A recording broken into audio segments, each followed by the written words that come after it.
Lu pernah nggak sih ngerasa penasaran kenapa banyak banget orang Tionghoa yang sukses dari yang punya bisnis sendiri sampai yang jago banget ngatur duit?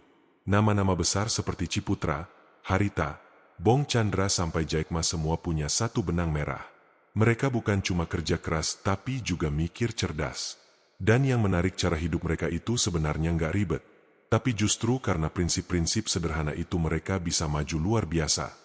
Di video kali ini gua bakal ngebongkar rahasia-rahasia kecil yang ternyata berdampak gede banget.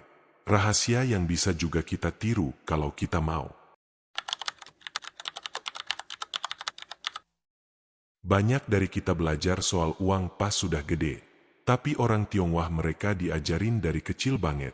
Bukan cuman tentang menabung, tapi soal menghargai nilai setiap rupiah. Dari kecil mereka udah dilatih ngerti konsep untung rugi. Tahu bedanya kebutuhan dan keinginan. Uang jajan pun kadang nggak dikasih cuma-cuma. Harus kerja dulu, bantu toko keluarga atau bantu bersih-bersih. Ini bukan eksploitasi, tapi latihan disiplin. Menurut buku The Chinese Way in Business karya Boye Lafayette Demeter, sistem ini bikin anak-anak Tionghoa tumbuh dengan sens bisnis alami. Nilai tanggung jawab juga mulai ditanam dari kecil. Anak-anak diberi peran untuk ikut mikir, bukan sekadar disuruh. Mereka diajak diskusi, diberi ruang mencoba, bahkan kalau gagal pun tetap didampingi. Hasilnya mereka tumbuh jadi pribadi yang lebih siap menghadapi tantangan. Kebiasaan seperti ini membentuk karakter yang mandiri dan punya inisiatif tinggi. Mereka nggak nunggu disuruh untuk belajar atau kerja. Mereka udah terbiasa bergerak karena sadar masa depan ada di tangan mereka sendiri. Pelajaran hidup yang diajarkan sejak kecil juga membuat mereka terbiasa mengelola tekanan. Saat teman sebaya mungkin baru belajar soal tanggung jawab, mereka sudah terlatih untuk bertindak tegas dan rasional dalam menghadapi situasi sulit.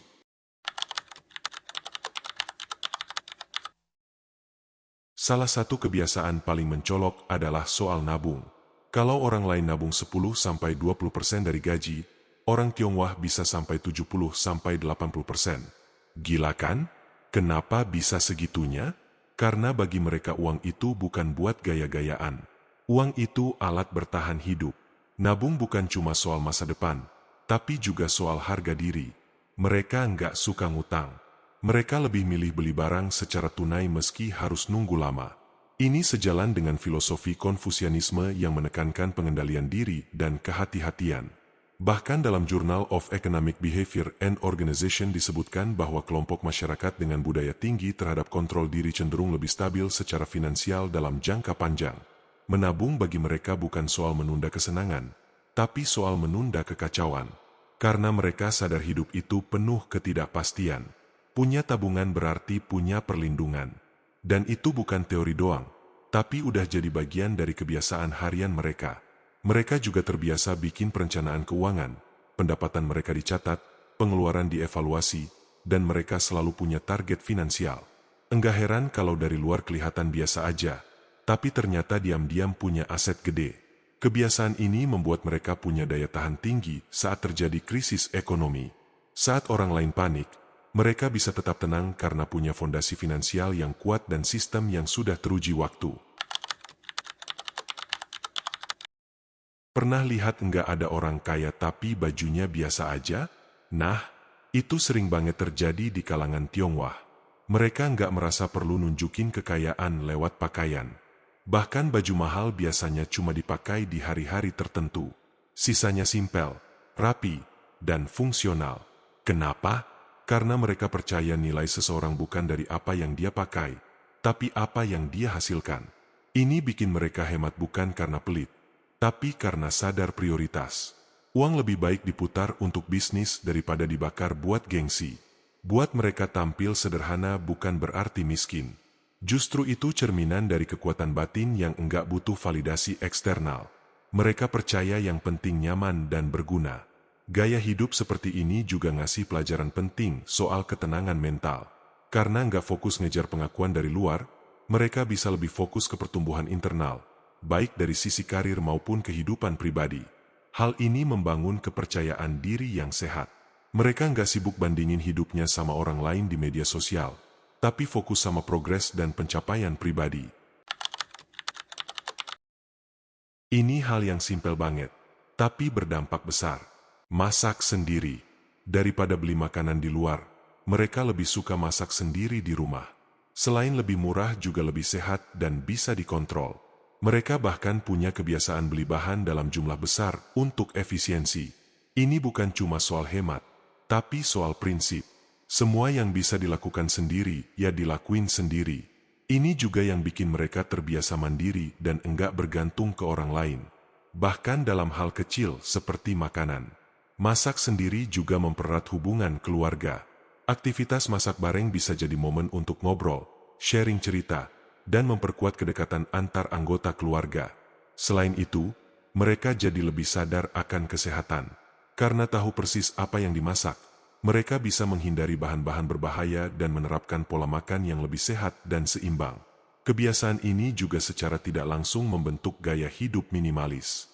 Mereka jarang buang-buang makanan, terbiasa memanfaatkan bahan seadanya, dan tidak konsumtif dalam hal makanan.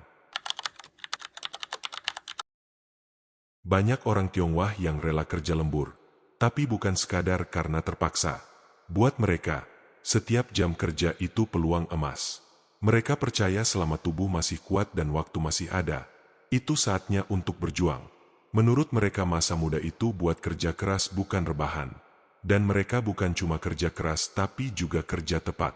Mereka selalu mencari cara buat ngerjain sesuatu lebih efisien, lebih hemat waktu, dan hasilnya maksimal. Ini yang bikin mereka disukai, bos dan cepat naik jabatan. Prinsip, berkeringat dulu, nikmatin belakangan jadi pegangan mereka.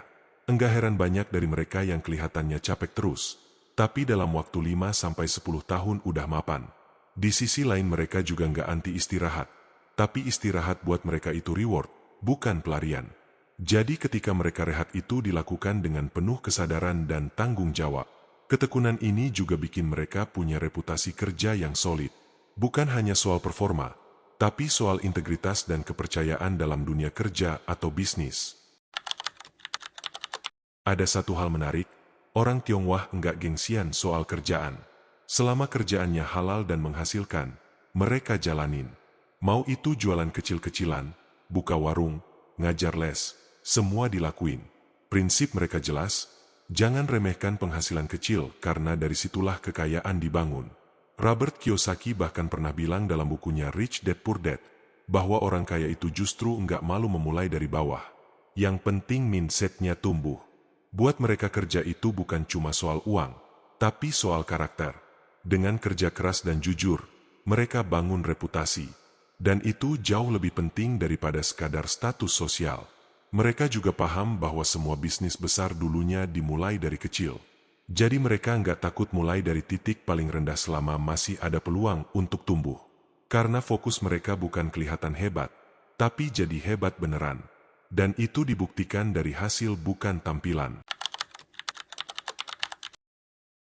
Kalau kamu cuma punya satu sumber penghasilan, kamu dalam bahaya, itu prinsip yang mereka pegang erat. Banyak orang Tionghoa punya lebih dari satu usaha. Meskipun mereka kerja kantoran, mereka tetap cari sampingan. Entah itu toko online, investasi, properti, atau buka warung kecil di rumah. Mereka ngerti bahwa dunia bisa berubah dan pendapatan pun harus dipersiapkan. Dalam dunia keuangan modern ini disebut income diversification. Dan banyak pakar finansial juga menyarankan hal yang sama. Mereka nggak pernah terlalu bergantung pada satu sumber. Bahkan kalau kerja tetap mereka sudah mikirin cadangan. Ini bikin mereka lebih tahan terhadap krisis. Dengan banyaknya saluran penghasilan, mereka juga punya ruang lebih buat ambil risiko. Misalnya buka usaha baru tanpa harus khawatir kehilangan segalanya. Dan yang paling penting, mereka sadar bahwa ketahanan finansial itu dibangun dari banyak pintu. Enggak semua harus besar. Tapi asal konsisten dan terukur, hasilnya tetap luar biasa. Waktu kamu main ke rumah orang Tionghoa, jangan heran kalau kamu lihat alat-alat mereka biasa aja, tapi semua fungsional. Mereka nggak akan beli barang cuma karena tren. Mereka tanya dulu, ini gunanya apa? Berguna enggak dalam jangka panjang? Kalau enggak, ya enggak usah dibeli. Ini bikin mereka lebih efisien dalam pengeluaran dan punya ruang lebih untuk investasi. Prinsip utilitas ini sangat kuat dalam kehidupan mereka. Mereka lebih tertarik sama barang yang tahan lama dan multifungsi daripada barang yang cuma keren buat difoto. Mereka mikirnya panjang. Bukan sekadar hari ini.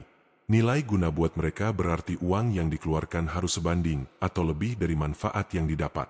Jadi bukan berarti pelit tapi bijak. Kebiasaan ini ngebantu mereka punya kontrol atas impuls beli. Mereka tahu bedanya beli karena butuh atau karena keinginan sesaat.